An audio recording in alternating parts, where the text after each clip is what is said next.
On today's episode of Pure Screen Gems podcast, I give you my thoughts and spoiler-filled review of this week's episode of X-Men 97 Life Death Part 2, starting right now.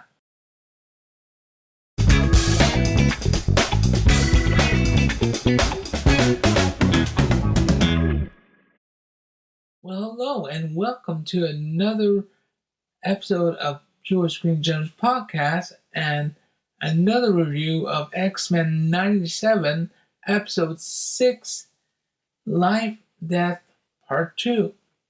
My name is Andre and I'm still flying solo in the Blackbird. Wow. I was not expecting this kind of episode. Normally, I always look at a clip that they always release online the day before the episode is released. However, for some reason, I had not watched it or probably chosen not to watch it. In this case, I'm glad I didn't, because it would have ruined the whole episode for me. Or more to the point, it would have ruined the whole surprise. Knowing what was coming this week, which was the continuation of the second part of the episode of Motendo / Live Death Part 1 2 weeks ago, I figured after the mutant massacre that we got last week, I said, okay, so we're going back on the farm to have another filler episode. Boy, was I wrong. Even after seeing the previously on X-Men 97, that was so misleading. Once I saw the opening scene, I said to myself, oh my god, is that a Shi'ar cruiser? Oh, by the way, guys, this is a spoiler-filled episode, so before I go any further, if you haven't seen the episode, stop right here, go see the episode, and come back and listen to this podcast. Okay, so sorry I didn't tell you this before, but thank God I thought of it. So go see the episode, come back and listen to this. So because this is a spoiler-filled episode as usual. Okay? All right. Phew. So as I was saying, when I saw the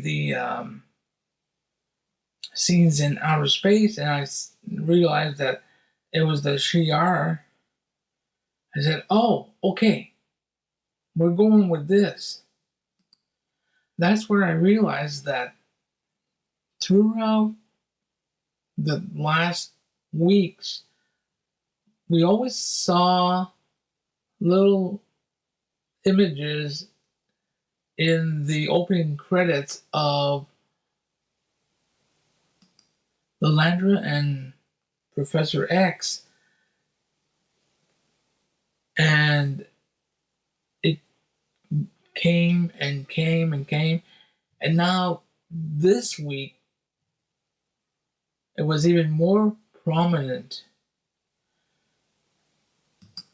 And Professor X was always there in spirit and also being talked about. So in my mind, I always wondered, would he be coming back? And now, with Magneto's death, well, someone had to fill his shoes, so this would be the perfect time for Charles to come back.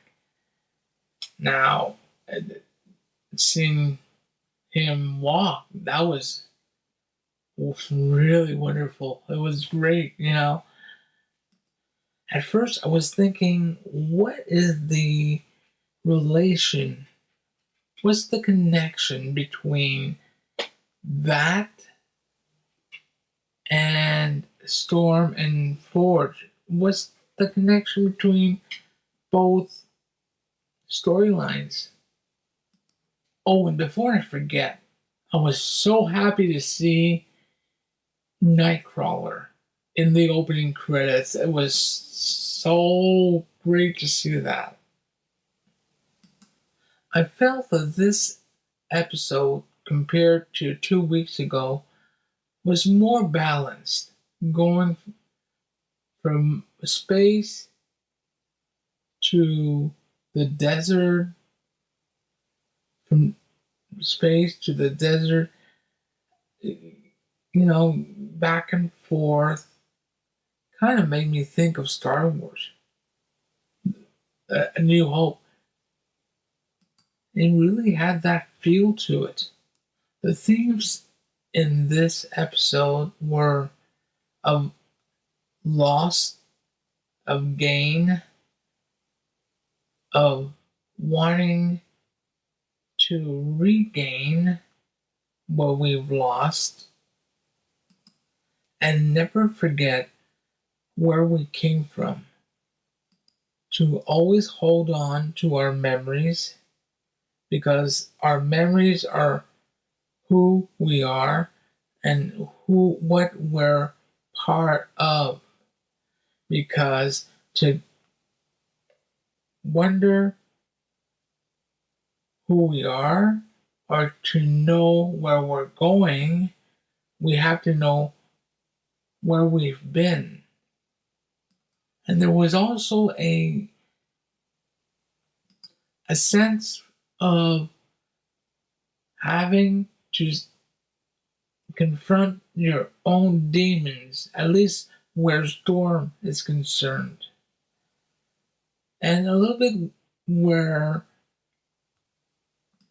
Forge is concerned too, where he had to confront also the fact that he was responsible for the fact that Storm is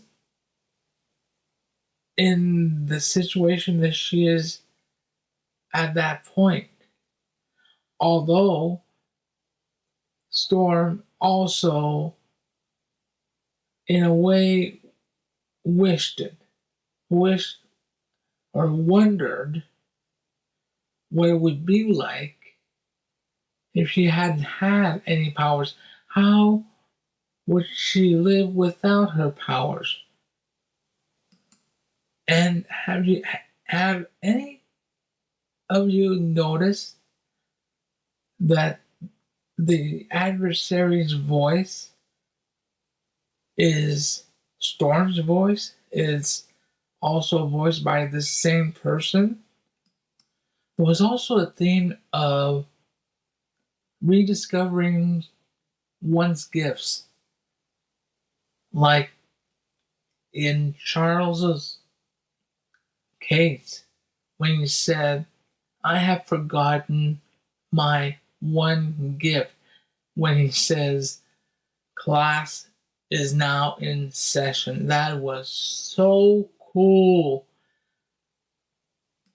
And when Storm finally realized that it was all in her mind, that it was practically psychosomatic, and that she realized that her power was, at least in my opinion, was within, and she got her powers back. But I was not expecting her to come back as the classic Storm that we first met in Giant Size X-Men #1. Oh my god, I haven't seen that since we first saw her in animation form in, I believe, Spider-Man and his amazing friends.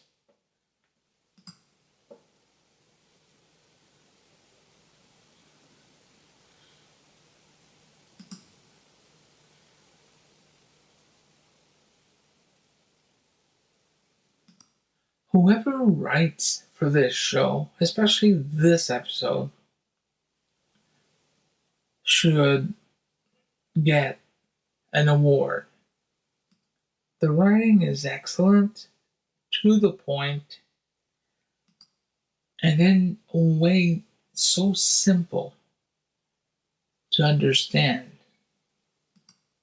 The only complaint I would have really about not just this episode but the whole series so far is that they go over the storylines so fast that, I mean, these are complex storylines that they've tackled so far that you wonder, are they going to really get at the heart and at the meat of the whole storyline? I mean, are we going to really be satisfied? Now, next week's episode is Bright Eyes, and then we're going to get a 3-part episode, and I suspect that those last 3 episodes, that's when we're going to get the big juicy part of the whole story of this season. Now, of course, we're going to have season 2 and season 3. So we have a lot of episodes to cover in the coming couple of years, of course. But still, time will only tell. We still have 4 more episodes to go, so we will see. I can tell you one thing. Next week's episode opening titles will again be different. I guarantee you Storm will be back on the roster, and I wouldn't be surprised if Professor X will be back on the roster. And maybe Bishop, because as I said, next week's title episode is Bright Eyes, which is a reference to a nickname Rogue gave Cable. Now, I'm not sure which episode title. I just remember the episode had Cable in it in the animated series. And I remember mentioning either last week or the week before that there was supposed to be an episode Cable Cyclops related. So this could be the one next week. It's gotta be. If it is, well, it's gotta be next week, because the week after that is the beginning of a 3-part finale. Anyways, what did you guys think about this episode? Did you like it? Did you not like it? Are you lukewarm on it?